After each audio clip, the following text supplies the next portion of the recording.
If you're one of those coders that like to do things manually, I'm going to show you how you can upload code to your Bluehost account. It's quick and easy, so let's dive in.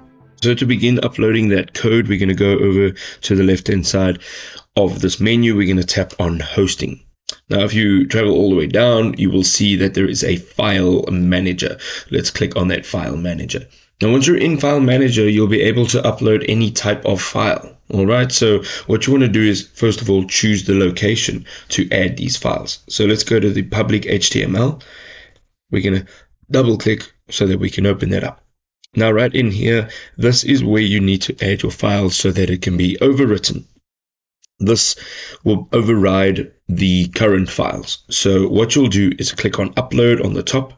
Right here, you will find an option to select file, and here you're going to click on Overwrite Existing Files. Okay, so when you're selecting your file, you're going to make sure that it is the file type that you need to upload.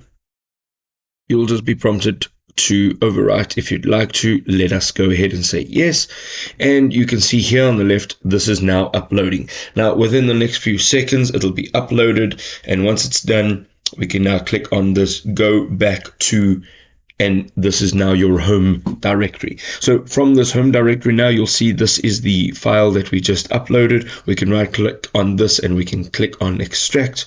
You'll choose the location that you'd like to extract these files to, and they will now be extracted.